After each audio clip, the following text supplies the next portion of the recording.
E aí, galera, muito boa noite a todos, muito bem-vindos a mais uma live da semana do Desafio Navicular todo santo dia. E finalmente chegamos nos tratamentos, aquilo que alguns estavam aí desde segunda-feira esperando. Hoje a gente vai falar de tratamentos na síndrome podotroclear. É um prazer receber todos aí. Esperando aí o Carlão entrar. Quem puder aqui, ó, vai aqui, ó, sem medo, clica no aviãozinho, manda para 2, 3 amigos para ver que hoje a gente quer comentar sobre o tratamento. A gente tem caso clínico para mostrar e trocar ideias, experiências, porque a gente fez o passo a passo, comentamos o diagnóstico, métodos de bloqueio, comentamos do raio-x, do ultrassom e finalmente chegamos aí ao tratamento. Então, muito boa noite. Vamos chamar aqui o Carlão, que está chegando na área. E está entrando aí. Pessoal, compartilhe com um amigo de vocês para essa live poder ficar salva. Lembra que ela só vai ficar salva se tiver no mínimo 100 pessoas no início da Boa live. noite, pessoal. Boa Boa noite, noite, Júlio. Carlão. Show de bola. Como é que tá? Tudo bem? Vocês aí, tá me escutando bem? Tá ótimo, tá ótimo. Tá bem, bem bom o áudio, o vídeo. O que eu estava comentando com a turma, Carlão, que a grande expectativa quando a gente começa a trabalhar é saber logo sobre o tratamento, né? Isso, quando a gente se formou há 10, 11 anos atrás, era assim, né? Hoje em dia, o tratamento ele é uma peça lá, o bolo, a cereja do bolo, né? Então, a gente trabalha dessa forma, com um diagnóstico embasado, com muita coisa aí, para o tratamento sair de uma forma interessante, independente aí do caso, né? Carlão, comenta aí sobre o tema de hoje, que são os tratamentos, né? Tem várias formas. Então, antes de entrar diretamente, comente o que você aborda aí no início.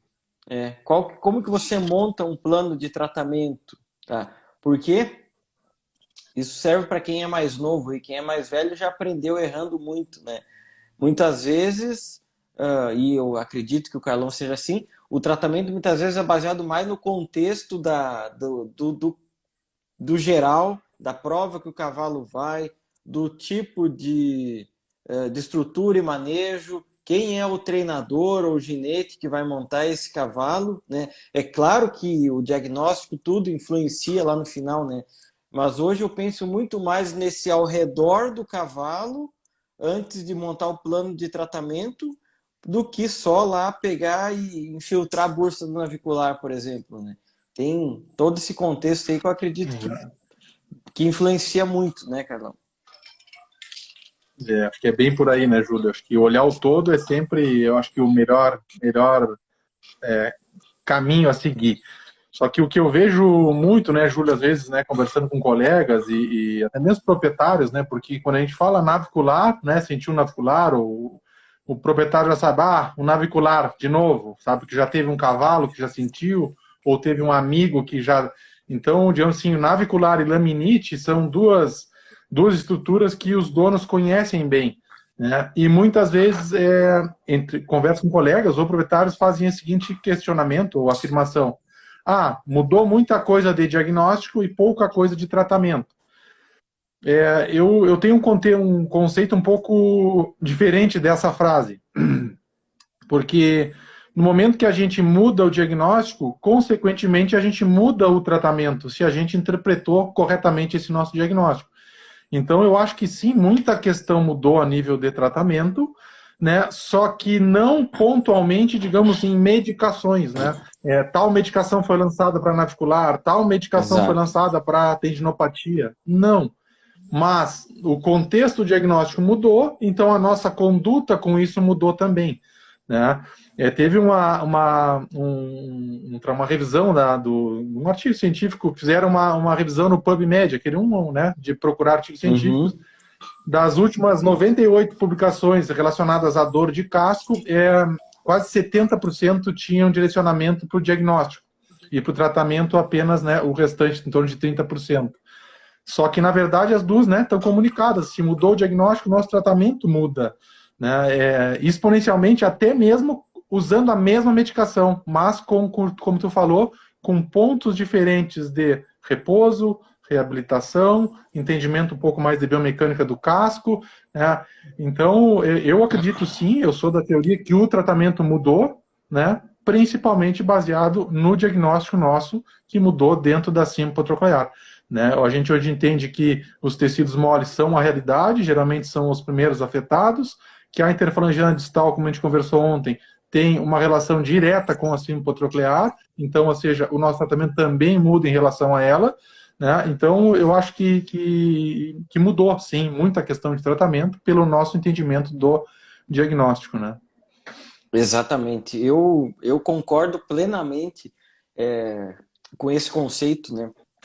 Porque a gente pega essa questão da medicina humana, né? Porque todo ano surgem medicamentos novos como para certas terapias, certos tratamentos, né? E na medicina veterinária isso a cada década surge um medicamento que vai tratar a determinada patologia, né? Mas eu concordo plenamente que quanto mais refinado o diagnóstico, melhor as armas de tratamento que a gente tem, que hoje são muitas, muitas. E eu acho que muitas vezes a gente erra, nós, profissionais veterinários, é que a gente criou um conceito, principalmente de navicular ou de laminite, aonde nós nos limitamos muitas vezes, e aí a gente não sabe para que lado agir. E esse não saber para que lado agir, o que fazer, como conduzir o caso, eu sei porque, assim como você, eu também pego muitas vezes casos de segunda opinião ou casos já crônicos, que já estão muito tempo sendo tratados, e o erro primordial que eu vejo ainda é fazer um plano de tratamento sem ter o diagnóstico correto, sem refinar o diagnóstico. Isso pega desde a laminite, aquela clássica rotação de falange, até a síndrome podotroclear, onde quem está nos acompanhando aí viu todas as estruturas que podem ser afetadas, né? Eu acho chave até pegar a questão de tratamento.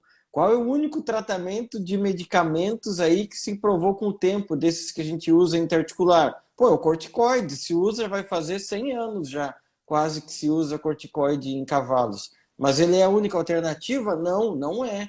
A gente tem várias alternativas, mas tem que saber quando usar cada um desses conceitos, né? Dessas formas de tratamento. E eu queria saber, primeiro aí de você e depois da audiência, o que tu usa hoje em dia de tratamento que tu não usava há 10, 12 anos atrás, sabe? O que mudou assim nessa evolução de tratamentos para síndrome podotroclear? Acho que talvez a pergunta mais esperada, né, que a gente quer ver em qualquer, quando a gente vai numa palestra ou a gente está lendo um artigo bom, novo, mas eu vou dizer sinceramente, para mim, a questão que mais nova para mim, que eu utilizo, que mudou, né, dos últimos anos, para mim, é, sinceramente, o tempo de repouso e reabilitação após o diagnóstico. Para mim, é óbvio que dentro disso tudo a gente usa muitas terapias, né? Mas eu vou dizer bem sincero que para mim o que mudou foi isso, né? A partir do que a gente conversou do diagnóstico, né? Ou seja, a gente entendendo que a patologia é tal, né? Porque a gente for falar, como tu trata a síndrome potrocolear, a gente vai falar, beleza, mas qual é o fundo da síndrome potrocolear? Então, eu acho que deveria ser nos nossos relatórios, laudos e nosso diagnóstico síndrome potrocolear por tal, a causa principal tal, as consequências, algo assim, né? Porque aí, em cima disso, a gente monta o nosso plano de tratamento. E aí, independente agora falando a nível ósseo ou tecido mole, para mim o que mudou na minha maneira hoje de tratar esses cavalos com afecções de casco é o tempo que eu vou precisar dar de repouso e de reabilitação para esses animais. né? Que aí dentro desse tempo a gente vai trabalhar em conformação de casco, ferradura, terapias para evitar degeneração, terapias para estimular a cicatrização, né? Aí a gente pode falar dessa gama aí de terapias que a gente utiliza, né, nessas afecções de casco, né? Mas eu falaria como chave o diagnóstico e tempo de repouso e reabilitação, né? No casco, para mim, hoje, o que mudou do tempo atrás, né?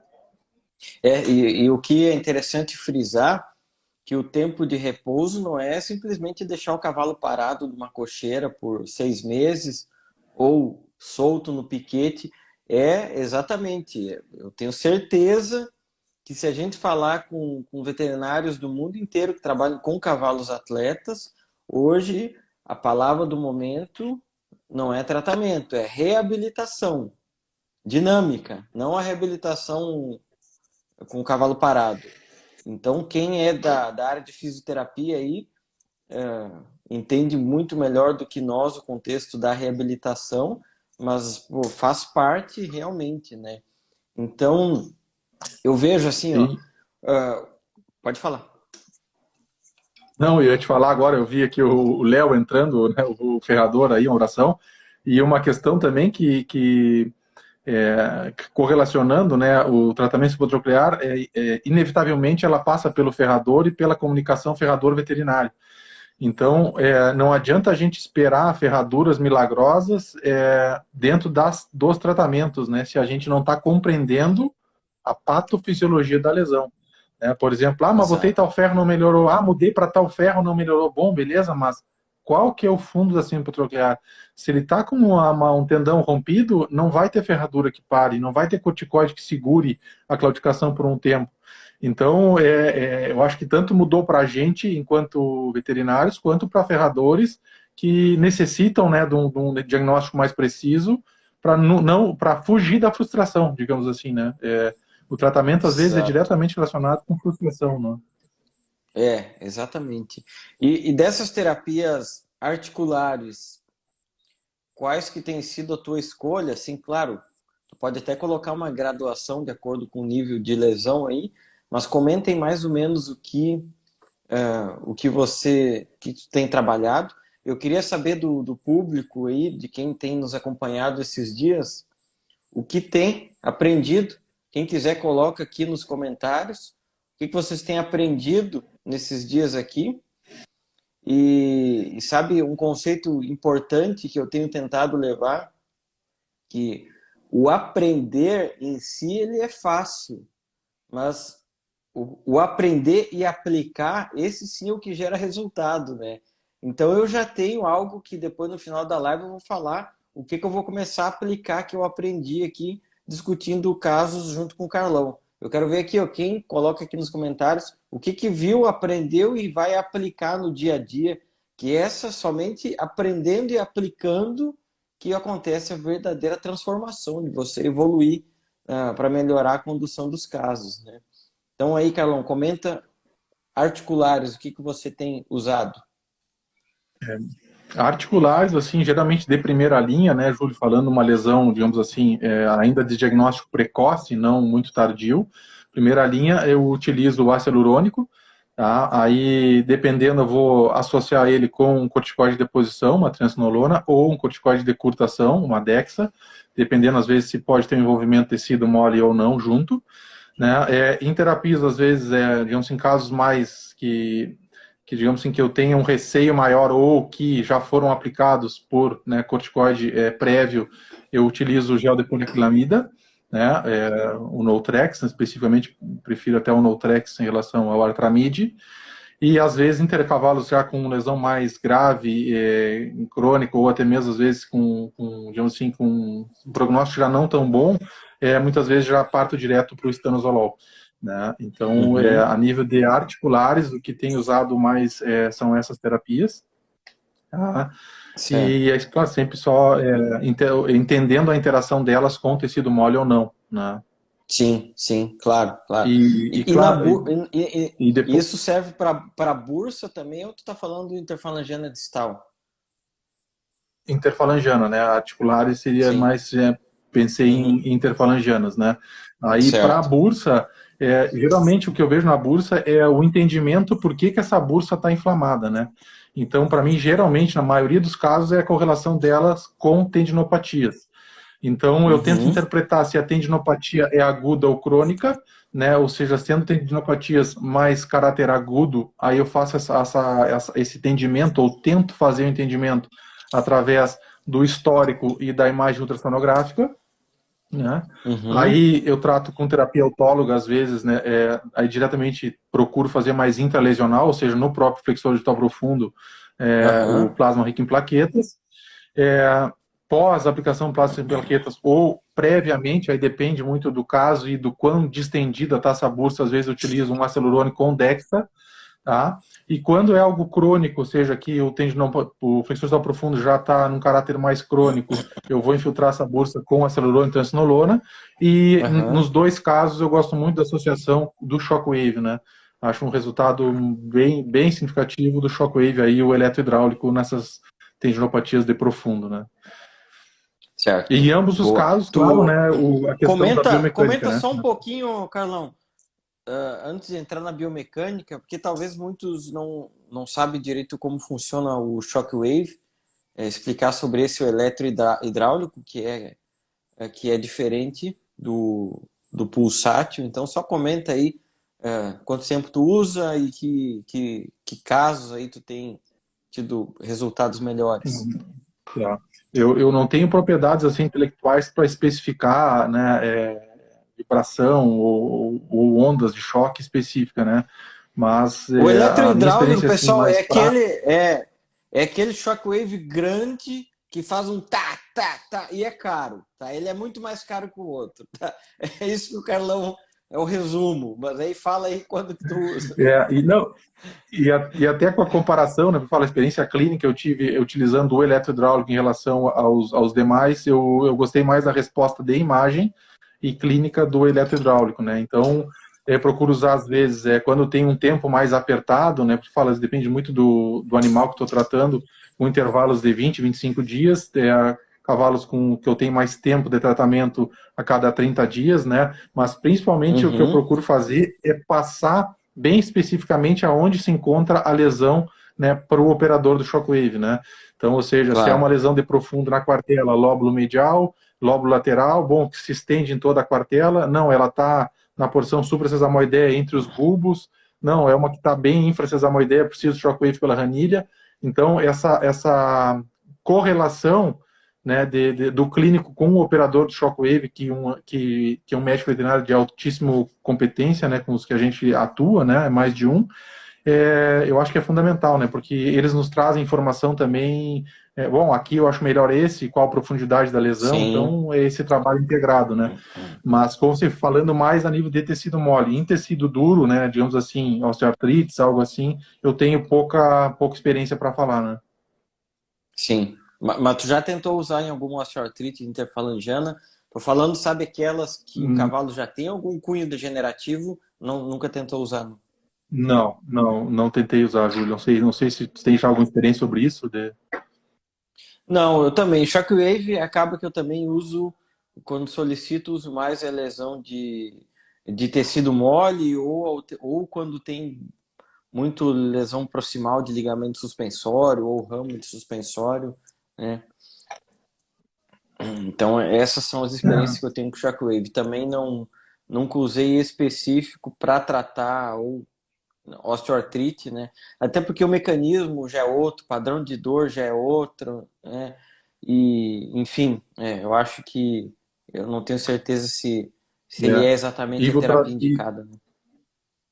e aproveitando, né, Júlia, essa questão que a gente está falando sobre shockwave e lesão de tecido mole, né, os artigos mesmo nos mostram que, por exemplo, a infiltração da bursa do navicular, ela tem uma variabilidade muito grande de resultado, e principalmente ligada a tempo de repouso, reabilitação e a volta desse cavalo. Por exemplo, a gente varia resultados de uma infiltração da bursa navicular com repouso adequado, com É, reabilitação de cavalos voltarem em torno de 75, 80% dos animais voltarem à atividade plena, e contra, por exemplo, tu infiltrar, não fazer repouso, não fazer reabilitação e voltar esse cavalo, contra 15, 17, 20% aí de retorno à é muita atividade diferença. atlética, né? É muita Então é diferença. bastante É, significativo. é muita diferença. Isso pega naquele que é uma filosofia que a gente tenta preconizar, que é o atendimento preventivo e não simplesmente aquela bomba lá 10 dias antes da prova, onde tu chega, tenho certeza que perfeitamente tu vai fazer o diagnóstico, mas tu já infiltra sabendo que o cavalo vai ter uma taxa de sucesso muito menor, né? Diferente, eu tenho certeza, dos cavalos onde você acompanha lá todo o treinamento deles, desde lá do início até a ponta final, onde com certeza tu deve manejar muito, muito bem isso, né? Tem uma pergunta da Juliana aqui que está aqui, ó. Tem experiência no uso de ozônio terapias nas tendinopatias do profundo? E aí, Ju, beleza? Eu não tenho, Júlio, não tenho experiência aí. Não sei se tu tem, eu nunca utilizei, não. Então, inclusive foi legal essa pergunta que a Juliana fez. Nós vamos ter uma aula só sobre ozônio terapia em tendinopatias, em osteoartrite e uso na bursa, para quem entrar no curso navicular todo santo dia, que já abriu as inscrições. Quem vai dar essa aula é a doutora Roberta Basile. Ela é uma das responsáveis aí pela difusão aí do ozônio no Brasil todo. Atualmente ela trabalha e atua na Alemanha, tá? Então ela vai dar uma aula para nós só sobre isso, só para quem tiver lá dentro do curso. Essa aula deve ser já e mês que vem, vai ser mês que vem já essa aula, em abril, tá? Para quem tiver no curso. E eu também, eu não tenho nenhuma experiência com o uso de ozônio em tendinopatias, tá?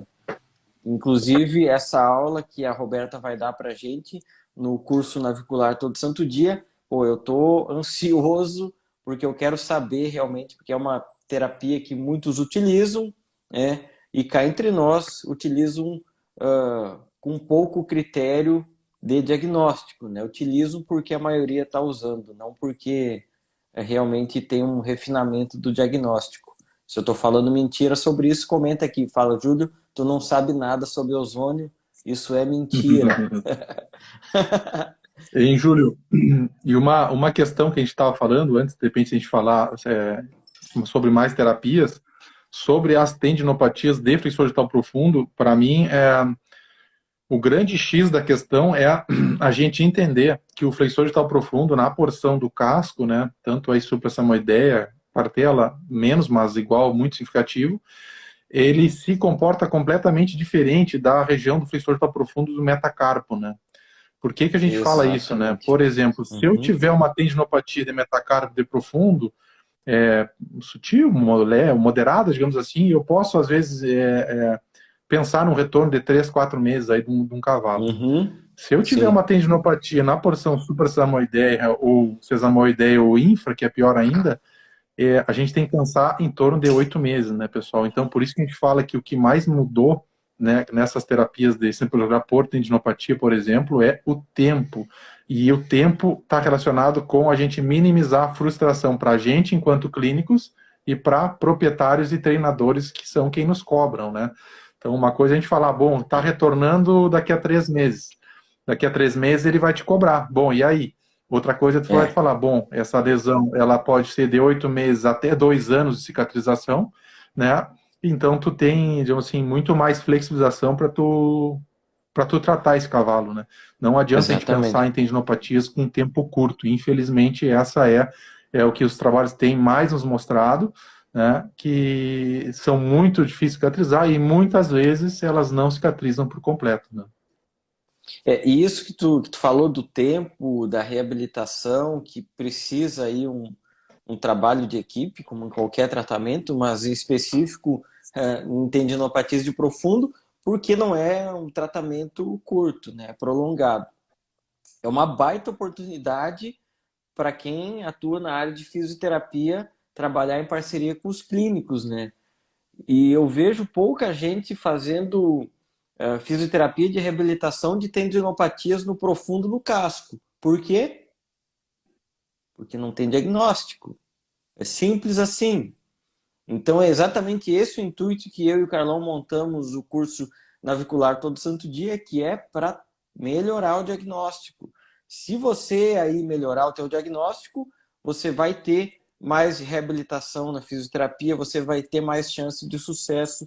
Então, tudo isso influencia, né? Então, às vezes a gente fica, pô, navicular não tem tratamento. A pessoa que fala isso é porque não fez o diagnóstico correto. Porque se você fez, você pode até dar o prognóstico ruim, mas você sabe todas as alternativas antes de aposentar o cavalo que pode ser feito.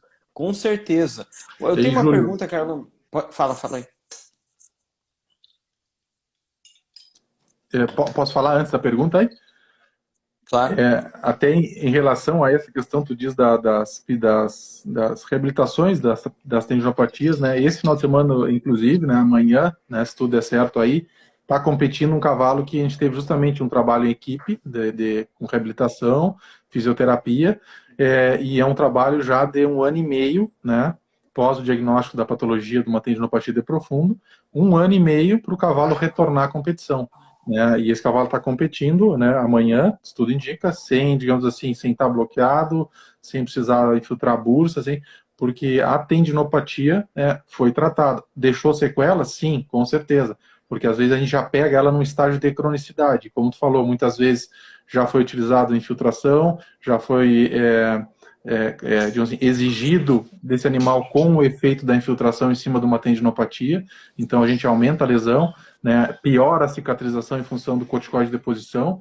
Então, por isso que esse diagnóstico, quanto mais preciso, né, melhor é, né? Exatamente. E provavelmente, se lá, 1 ano e meio atrás, tu tivesse optado por fazer o que muitos fazem, vamos infiltrar e tocar para frente, o cavalo ia ter durado nenhum ciclo, né? Porque ele não ia ter nem completado o ciclo de prova que era proposto para ele, né? Então, isso é chave, a gente criar esse conceito de diagnóstico e trabalho em grupo para reabilitar o cavalo. Mas a pergunta que eu tenho, até uma, uma curiosidade que eu tenho em relação a lesões ósseas no navicular, tá? Você fez o ultrassom lá, aparentemente não tem lesão no profundo, porque eu estou falando aparentemente porque a gente sabe que tem uma zona cinzenta que é só com ressonância, que é o diagnóstico, isso não tem saída, por mais que a gente refine o diagnóstico no ultrassom ou no padrão de bloqueio. Então, o cavalo que tem só alteração óssea, dor óssea, tem usado o Shockwave aí na ranilha? Tem algum resultado? O que você tem feito? Júlio, eu não tenho usado o Shockwave na ranilha para essa função, né? Mas quando está associado a, por exemplo, alterações, né, da superfície flexora, digamos assim, do navicular, mas com grandes indicações que é em função de uma tendinopatia que se estendeu até a porção, ou seja, uma tendinopatia que consegui visualizar até a porção suprasesamoideia, às vezes sesamoideia, dependendo da conformação do cavalo, mas que eu não consegui estender. Então, às vezes, faz tanto na fossa quanto na ranilha, né? Mas eu Uhum. não tenho usado muito. E aí teve uma pergunta da Ju sobre calcificação de ímpar. Aí eu acho que esse é os casos aí que a gente também poderia lançar mão do Shockwave com um efeito benéfico, né? Só sempre lembrando, né, pessoal, que tudo que a gente, digamos assim, utiliza de terapias, ele é dependente do animal que a gente está fazendo. O que eu quero dizer isso? Por exemplo, infelizmente vai ter cavalos que têm uma conformação de casco que foi mal manejada ou ele tem uma predisposição por tempos que eu não vou conseguir chegar no shockwave onde eu quero. O que eu estou dizendo? Nem todo cavalo eu vou conseguir fazer o shockwave de ranilha no momento que eu quero. Tem cavalos que a gente vai ter que tratar esse casco primeiro, ou seja, voltar a ser um casco funcional, ou seja, talões mais perto do chão, ranilha funcional, espessura de ranilha, largura de ranilha, para aí, de repente, o shockwave atuar. Né? Porque às vezes não adianta eu querer fazer um shockwave numa ranilha que está atrofiada desse tamanho lá em cima.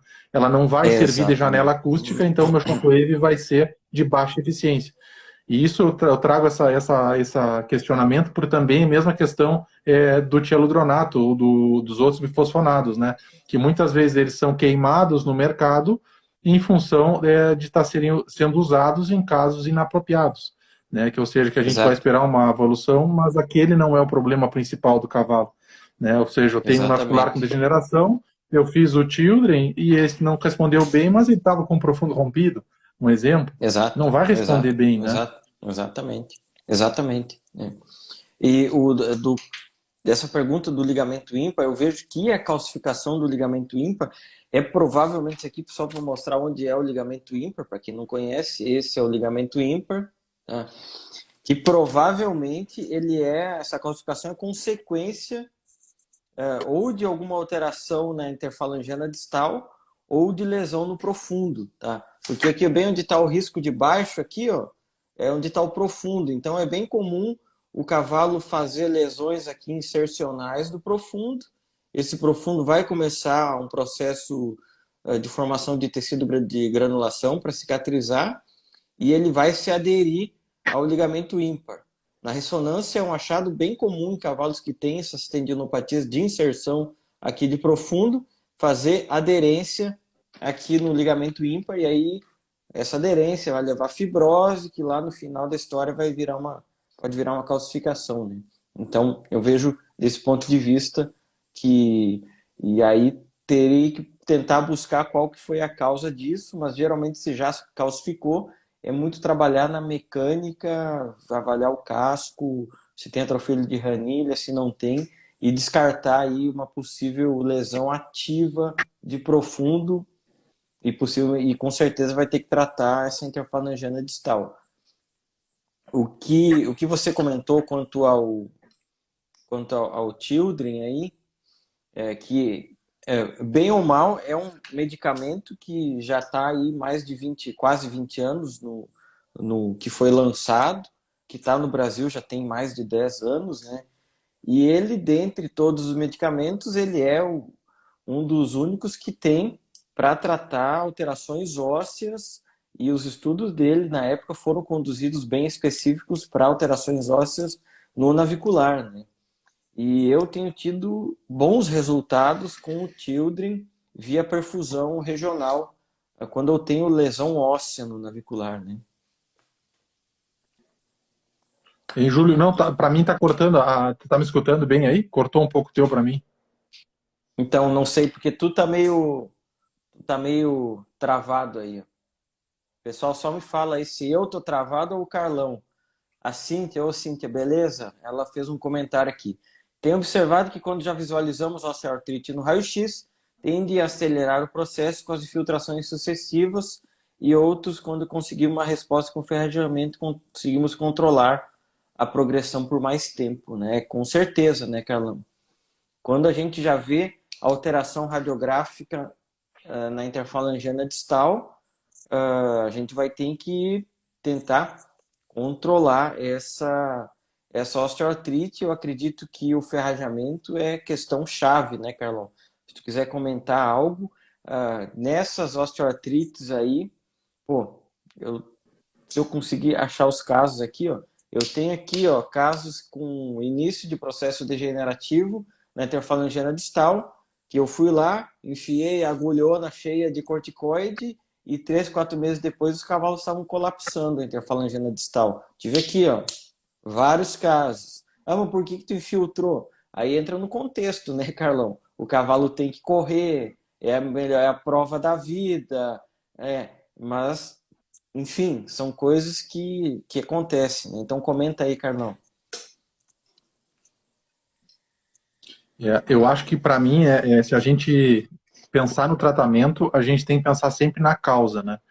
Ou seja, entender por que aquele cavalo está desenvolvendo o processo degenerativo da articulação do casco. Hoje, né, foi, digo assim, abençoado com um caso muito, muito bonito, né, justamente sobre síndrome potroclear, né, é uma égua potra, quarto de milha, 2 anos, com conformação de joelho transcurvo e casco encastelado. Então, ou seja, ela mantém constantemente uma hiperflexão da interfalangiana distal.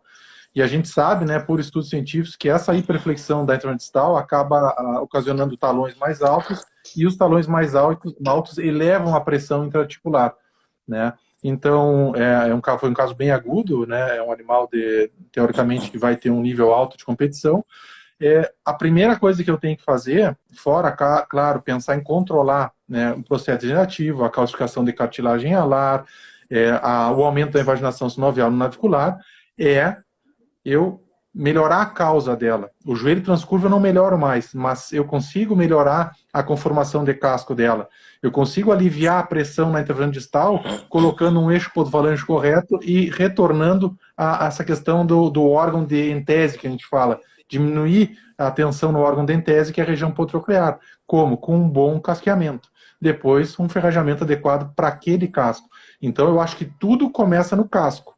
Depois, tudo segue com a nossa condução do casco, condução perante o exercício, a prova, né? Então, eu acho que o casco, para mim, é a base, né? E a base é o casqueamento. Para mim, a ferradura vai complementar, sim, com certeza, né? Cada ferradura tem um efeito benéfico e um efeito maléfico. E a gente vai ver conforme o cavalo já se está necessitando ou não.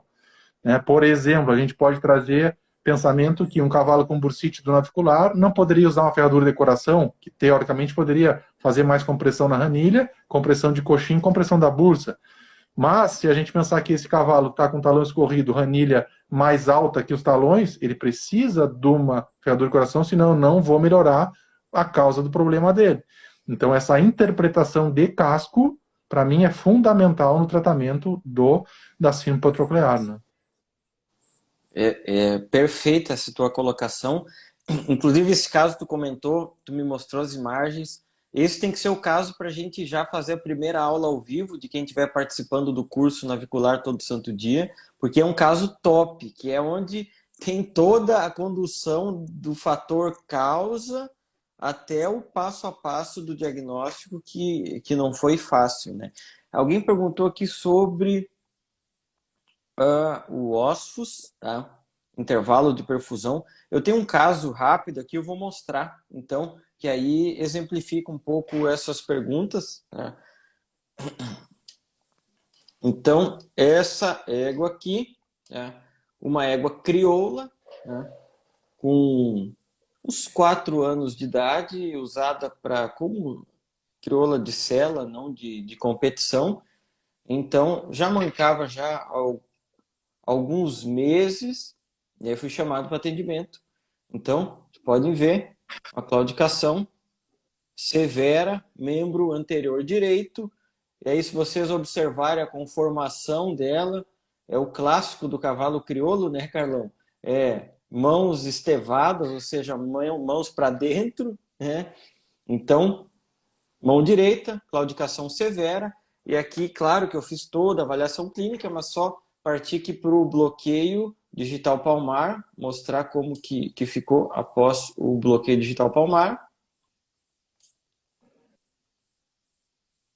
Então aqui, após 5 minutos do bloqueio digital palmar, melhorou aí uns 70%. Se comparar com o vídeo de antes, vamos botar aqui o vídeo de antes, era uma claudicação muito severa, né? Ao passo, ela já tinha redução da fase caudal da passada, dor na flexão, conformação de casco, talões escorridos, o casco estevado, uma conformação geral dela bem ruim. Não era uma égua pesada, uma égua leve em si. E aqui a gente tem a imagem de raio-x. Vocês podem notar que ela tende a ter um ângulo negativo aqui da terceira falange, talões escorridos, alterações degenerativas no osso navicular. Se a gente visualizar aqui a posição DP 60 graus, a gente vai notar a conformação morfológica do navicular alterada, invaginações sinoviais aumentada e uma alteração que a gente denomina, qual que é essa aqui, fragmentação distal do osso navicular. Isso a gente vai comentar muito no curso, porque eu tenho visto com certa frequência, tem cavalos que têm clínica, outros não têm, mas tem aqui fragmentações distais do osso navicular. Aqui mostrar a skyline, invaginações sinoviais já grandes, já começando lesões císticas e já com pouca diferenciação entre a cortical e a esponjosa desse tecido ósseo. E aí, claro, a gente parte sempre para o ultrassom, onde a gente viu várias alterações. Aqui o ultrassom da região da quartela, alteração na morfologia do lóbulo lateral do flexor profundo, que é o lateral, né, Carlão, que você nota mais alteração, né?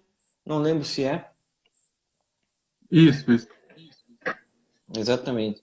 E aqui, umas imagens um pouquinho mais distais. Então, a gente nota aqui, ó, lóbulo medial. Olha o tamanho que está o lóbulo medial. Olha o tamanho que está o lóbulo lateral. Sem nenhum ponto de lesão aguda. Claramente uma lesão crônica, uma tendinopatia crônica de flexor profundo. E, feito isso, aqui mostrar uma imagem como é o casco dessa égua. Aqui a mão esquerda e a mão direita, que era que estava mancando mais. Depois que bloqueei a mão direita, a mão começou a mancar da mão esquerda, mas a conformação dos dois cascos era exatamente essa, que se a gente sobrepor o raio-x, fica perfeito, mostrando que o ângulo palmar da terceira falange está negativo. Então, antes de mais nada, a gente precisa ajustar esse casco. E aí fica aquela grande dúvida, né? Pô, que ferradura colocar? Ela até não era uma égua com desequilíbrios de bulbo. O Carlão, tenho certeza que pega muito cavalo crioulo com desequilíbrio de bulbo, né, Carlão? Aqui a gente pode ver que os bulbos estão aqui na mesma altura, então era um problema a menos para corrigir. O Carlão acho que sofre muito com isso, porque além de todo o problema tem que corrigir a altura dos bulbos, que eu não sei por qual a causa, mas a maioria dos crioulos que eu atendo são poucos, né? Então eu não tenho dado estatístico, mas muitos têm desequilíbrio de bulbo bem severo, até se eu comparar aí com outras raças que eu atendo, né? Então, qual ferradura utilizar, né? Eu optei nesse caso por utilizar uma ferradura banana shoe para eu corrigir essa angulação aqui negativa. Então, só que antes de colocar essa ferradura, eu resolvi fazer um tratamento com perfusão regional com Children. Porque até eu encomendar a ferradura, então o que eu fiz? Casquei essa égua e deixei sem ferraduras num terreno. Ela tinha uma pista grande, terreno macio, uma pista boa para ela correr, andar todo dia. Então, antes de colocar a ferradura, até porque se eu voltar aqui, ó, nessa imagem aqui, ó, esse é o tipo de casco que aparentemente você não tem bastante casco, mas quando você ergue a mão, é um casco com parede fina, sola rasa, difícil de manejar. Então eu resolvi deixar sem ferradura por uns dias para eu poder fazer o tratamento. Tinha tendinopatia de profundo? Tinha tendinopatia crônica de profundo. Qual seria a opção? Shockwave poderia ser uma opção. Terapia regenerativa. Bom, não tinha nenhum ponto de lesão aguda. Para que fazer terapia regenerativa? E, no meu ponto de vista, algo extremamente importante nesse caso era, sim, as alterações ósseas, císticas e de padrão degenerativo desse osso navicular. Então, perfusão regional com Children é protocolo. Eu faço 2 frascos a cada semana. Então, vem 10 frascos numa caixa de Children, dá para fazer 5 aplicações. Então, mostrar para vocês aqui como ela estava antes, aqui num terreno macio, aqui no dia do diagnóstico. Tem uma claudicação aí bem marcada da mão direita, movimento de cabeça não era nada sutil, era bem marcado o movimento de cabeça. Então, esse no dia do diagnóstico, que eu retirei as ferraduras, casquei e fiz perfusão com Children. E aqui um vídeo, esse vídeo aqui, ó, após a segunda aplicação de Children, via perfusão regional, sem ferradura. Ela não tem nem ferradura aqui nesse vídeo. Então, pode ver que, como ela estava antes, uma claudicação aí bem marcada, severa, da mão direita, e aqui como ficou após segunda aplicação de Children. Então, é claro, isso aqui é um contexto, né? Mas para mostrar e justificar por que eu prefiro o Children nesses casos de alteração no navicular, porque eu posso fazer via perfusão regional. Então, dá para fazer aí todas as aplicações. Essas são as opções que eu tenho feito, usado e que tem dado certo, tem gerado resultados, né? Não sei qual é a tua experiência com isso, Carlão. Pode compartilhar aí o que você É, acha dos eu, bifosfonados em eu geral, tenho, falar do ossos também. eu gosto, não tenho experiência com ossos, tenho experiência com o tielodronato, o Children, tá? Uso tanto sistêmico quanto regional, aí depende muitas vezes do padrão geral do cavalo clínico, né? Às vezes se ele tem algo mais, eu uso sistêmico, se está mais focado aí no casco, eu uso ele perfusão. Tenho adotado esse teu protocolo aí de semanal, ou às vezes quinzenal, dependendo como ajusta o Depende. tempo, né? Uhum, aham. E eu acho bem interessante. E trazer alguns dados científicos sobre isso que o Júlio está falando aí, tá? A gente tem, pelo menos que eu conheço, dois trabalhos, acho que um em 2016 e um em 2018, onde utilizaram, fizeram avaliação da perfusão regional aí, semanal, um era com 2 doses, outro era com 3 no máximo, eu acho, e onde a diferença radiológica digamos assim, em numeração eles não conseguiram definir, ou seja, não teria diferença entre o sistêmico e o perfusão regional, mas teve melhora clínica, né? Principalmente nos animais com mais lesão, digamos assim, eles classificavam em height lesions, lesões de caráter mais alto e baixo, as de caráter mais altos tiveram a melhora clínica mais significativa que as de baixo com o perfusão regional. Então, eu acho que é uma opção de tratamento bem válida, né? Essa aí, a facilidade que ele nos permite manusear com ele para fazer perfusão regional é muito boa, né? E a gente tem que lembrar dessa questão, né, do tialodronato, o período de ação dele é bem longo, né? No cavalo a gente ainda, digamos assim, ainda engatinha na questão de bifosfonados, porque a gente não tem digamos assim, um tanto tempo de uso quanto humanos, né? Mas ele segue atuando, ou seja, às vezes se a gente avaliar esse cavalo um período maior, 6, 8 meses, talvez a melhora clínica em relação ao bifosfonato seja melhor ainda, né? Fora esse efeito Exato. anti-inflamatório que ele tem, né? Também dos bifosfonados. Então é uma opção muito, eu acho muito estratégica no tratamento, sempre lembrando, né? Como você falou, tratar a causa, né? Porque para Exatamente, mim sempre o exatamente. tielodronato ele trata a consequência, né, e não a causa, né? Sim, Eu acho que é o que varia do exatamente. tratamento dele seria isso, né? Exatamente, com certeza.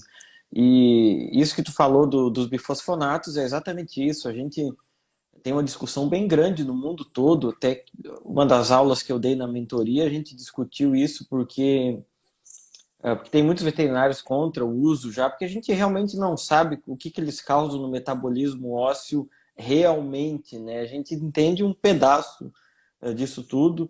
Então, quando pergunto, pô, tu usa o ossos? Claro que é um produto bom, já usei algumas vezes, mas como no navicular, se você vai falar específico do navicular, ou de segunda falange ou terceira, tem como você fazer perfusão regional, você está aumentando a concentração somente naquele local foco da patologia e não está ou está reduzindo um pouco a dose que vai ser distribuída no resto do tecido ósseo, né? Porque eu tive uma experiência bem ruim, não com ossos, mas com o Zoledron, onde eu usei e o cavalo teve infarto ósseo na tíbia, então desde então eu parei de usar com esses medos, né? Porque a gente sabe que se pegar lá, esse Zoledron é uma classe muito mais forte do que esses não nitrogenados, como o Osphus e o Children, né? O Osphus é uma geração mais nova do que o Children, mas mesmo assim eu prefiro usar o Children por esses resultados que eu tenho, né? E aqui o Matheus perguntou se é lesão bilateral, é exatamente isso. Aí vai usar aí 4 ampolas por tratamento, isso no total. E por que usa 2 ampolas? Esses dias me perguntaram, né? Eu falei, não sei, porque eu inventei que ia botar 2 ampolas, porque realmente não tem nenhum trabalho científico mensurando isso.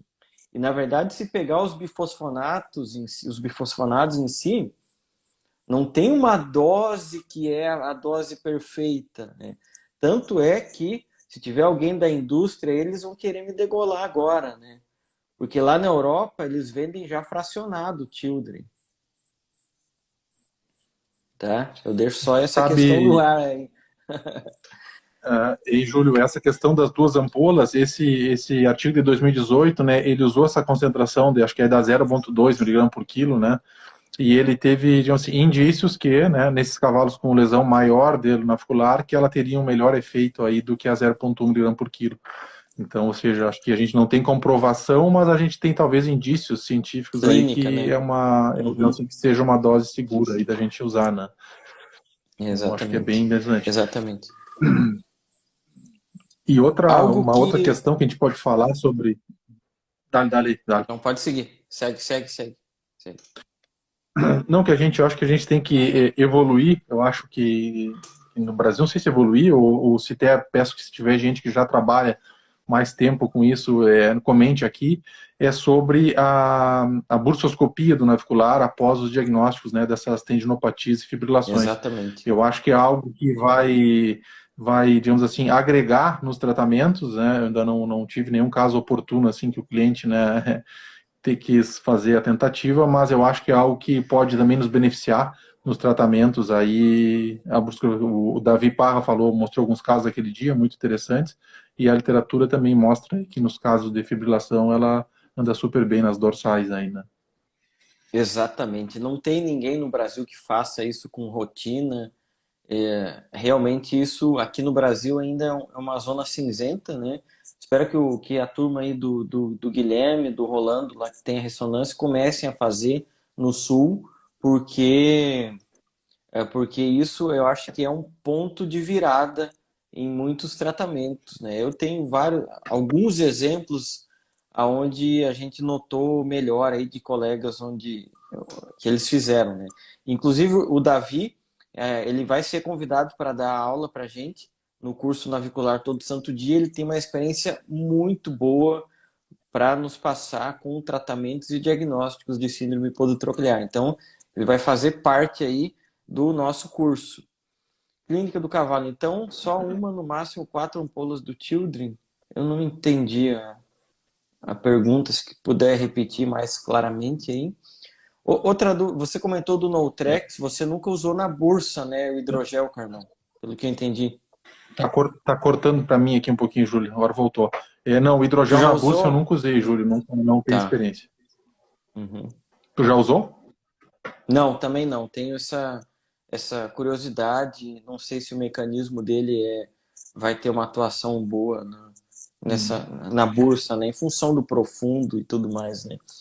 O que eu uso, que poucas pessoas usam na bursa de corticoide, eu uso o Depomedrol, né? Que é um corticoide de alta deposição e tudo mais. Enfim, eu não tenho resultados para comprovar que se ele é melhor ou pior, né? Mas eu diria que ele não causa uma calcificação em si como a gente acha, né? Que vai causar, né? Eu utilizo ele pela potência anti-inflamatória que ele nos dá, né? Aquele tipo de potência que, em alguns casos, em algumas situações, a gente precisa, né? Te entendi. Eu não tenho experiência com o Depomedrol na bursa, não, Júlio, né? Tinha comentado contigo esses dias, mas eu acho que é bem, bem interessante também. E interessante essa tua colheita de dados a longo prazo aí do que tu tá vendo, né, do Depomedrol na bursa, né? E outras questões que a gente Exatamente. tem também, né, de tratamento, ou na verdade eu diria mais discussões, né, seriam, por exemplo, o uso da toxina botulínica, né, na bursa do navicular. A gente teve Exato. alguns trabalhos Uhum. científicos nessa relação. As neurectomias, as fenestrações, as desmotomias, né? Então, assim, tem algo a ser discutido. Só que se no meu ponto de vista, isso para mim, eles também tratam muito consequência e muitas vezes, no meu ponto de vista, não de maneira alguma condeno, cada um tem uma situação, mas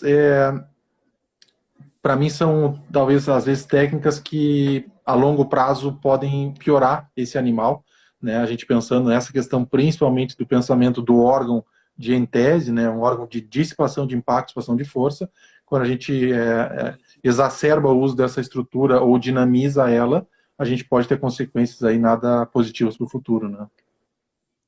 Exatamente. Então, a dose do TILD para síndrome podotroclear, não é mais síndrome do navicular aí, ó. síndrome navicular a gente falava quando a gente não tinha o diagnóstico, tá? Então, a gente usa 2 frascos de Children aí por semana, a cada 10 dias ou a cada 15 dias. Aí, se tiver as 2 mãos afetadas, aí vai ter que usar aí 2 frascos cada tratamento por mão. Cada caixa vem com 10 frascos, você pode fazer 5 perfusões. Isso que tu falou aí de resultado científico e sem comprovação, eu vou mostrar algo que eu acho interessante aqui, ó, que não tem nada a ver com tratamento, mas que é para a gente pensar e refletir, que é isso aqui, ó, né? Que são evidências científicas do grau hierárquico, né? Então, a maioria dos trabalhos que nós veterinários gostamos de ler e se empolgar, está aqui assim, ó, que são meros relatos de caso, artigo de opinião e tudo mais. Então, para ser algo comprovado cientificamente, boa parte desses tratamentos que a gente comentou tem que estar aqui assim, né? Estudos de revisão aí, com embasamento de muitos trabalhos. Então, realmente, a gente para aqui, né? Ou muitas vezes aqui, né? Evidências pessoais, vídeos de YouTube. Então, não, mas isso é importante falar, que muitas vezes a gente começa a ler, pesquisar e vai ver que um determinado veterinário fez uma desmotomia de check e 10 cavalos melhoraram, né? Mas isso foi um relato clínico, né? Não é nada comprovado, mas vale o entendimento de que isso pode ser feito. E esse relato clínico cai isso que a gente está falando do uso do Children via perfusão, né? Não é nada comprovado, mas clinicamente a gente nota aí alguns efeitos, né? Células tronco, Carlão, já usou? Não entendi, Júlio. Células tronco, tu já usou em tendinopatia? Não usei, Júlio, não usei, né? Das terapias autólogas, aí a minha experiência nas tendinopatias é o PRP, né? E associado depois com o Shockwave, e eu gosto muito, sabe? Tenho bons resultados com o PRP, cada vez gosto mais dele, uso já há um bom tempo aí, e gosto bastante. Certo. Uhum. Tem uma pergunta aqui: o que acha da injeção de poliglicano interfalângica distal? Eu particularmente não tenho experiência. Eu também não tenho experiência, Júlio, mas eu acho que pode ser uma alternativa também a ser usada ainda. Exatamente. Eu também acho que é uma alternativa válida. Hoje em dia está muito mais fácil comprar produtos de fora, né? Então, tudo bem que o dólar está caro, mas antigamente É. o acesso era muito difícil a isso, né? Então tem essas alternativas aí, né? Em Júlio, e uma questão que eu acho que ficar bem, acho que como prioritária aqui é quem eu estou tratando, né? Quando eu acesso para Sim. tratar. E isso eu acho importante, né? Porque a gente, às vezes, principalmente, a gente tem que ter uma responsabilidade aí com o dinheiro que não é nosso, que a gente está utilizando, né? Principalmente falando dessas Sim. terapias mais caras. Então, as questões que a gente conversou ontem da anatomia, a interação da onde a gente aplica, que é muito Uhum. importante, ou seja, quando eu estou aplicando, aonde está chegando esse meu medicamento e se é onde eu estou esperando que ele chegue, né? Então, isso sim, eu acho que também é uma ponto de prioridade, né? Exatamente. Esse entendimento aí é chave, né? O Mateu é aluno nosso da Colômbia, falou que usa o Poliglican com ótimos resultados. Então aí, ó, para quem perguntou, já tem uma experiência clínica do Mateu, que trabalha lá na Colômbia, com ótimos resultados. E é isso mesmo, né? Células tronco, eu já usei em tendinopatia de superficial, mas nunca de profundo no casco. Eu acho que poderia ser sim uma opção. Outra dúvida que eu tenho é se você já fez injeção de PRP em lesões de inserção de profundo, que tem a técnica descrevendo, você pode até guiar pelo raio-x, pelo próprio ultrassom, agulha, se tu já chegou a fazer alguma. Nunca fiz, Júlio, nunca fiz. Acho bem interessante, eu acho que é o princípio, né? E principalmente quando a gente pensa aí que quanto mais distal, menor a gente tem capacidade de cicatrização e menor, digamos assim, propriedades circulatórias do tendão. Então, eu acho que é uma Certo. técnica que a gente tem que evoluir. Eu acho que é um bom ponto, sim, a se pensar, né? Exatamente. Para isso é um diagnóstico muito mais difícil, né? Porque, querendo ou não, no ultrassom a gente ainda fica muito em dúvida essas lesões de inserção, né? Realmente isso são diagnósticos de ressonância, né? Então, Carlão, a E até mensagem a própria final questão de guiar, né? Ah, tá, é, beleza. Carlão, mensagem Não, final para pessoal, a eu acho turma. que tá. Que o tratamento, como a gente falou, ele é muito ligado ao diagnóstico, então a gente tem que se preocupar com o diagnóstico, né? E a nossa ideia aqui é justamente transmitir todas as nossas trocas de experiências, as nossas frustrações, da onde que a gente foi atrás para minimizar nossas frustrações no dia a dia, e a gente trabalha, né, diariamente com esse tema de síndrome protocular. Então aí acho que vale a pena aí a aquisição do curso, que vai estar bem legal aí essa troca de informações e ideias, né? Muito caso clínico. Exatamente. Exatamente. A gente vai ter muito caso clínico, muita discussão. Então, tem o link lá na bio, quem quiser, vai lá. A gente vai colocar agora nos stories também. Quem está nos grupos já recebeu. E uma mensagem que fica assim é que, somente para o veterinário que já está formado do campo aí, trabalhando assim, ó, o aprender, ele não é difícil. Mas aplicar aquilo que você aprendeu, isso sim é o que vai transformar aí o teu manejo, o teu tratamento, o teu diagnóstico. Então, pessoal, eu sei que hoje em dia é muita informação, a gente recebe de todo lado, então às vezes nossa cabeça fica assim porque tu aprendeu um monte de coisa e talvez você não saiba aplicar. Então a missão nossa nesse curso é guiar vocês para não somente aprender, mas aplicar aquilo que aprendeu, que quem é aluno aí dos nossos cursos, tem vários casos aí que aprenderam e aplicaram, e isso é o que nos deixa aí com mais vontade de seguir nessa nossa trajetória e missão. Pessoal, muito boa noite. Amanhã tem uma aula especial, até falar para o Carlão, o Horácio, que trabalha no Centro de Reabilitação de Cascos, lá no interior de São Paulo, vai estar com a gente discutindo. Eu vou entrar só para aprender, que eu não sei nada de barefoot, que é o manejo do cavalo sem ferradura, então vamos aprender com ele amanhã, tá? Pessoal, boa Joia, muito noite. legal. Um abração. Até. Abraço.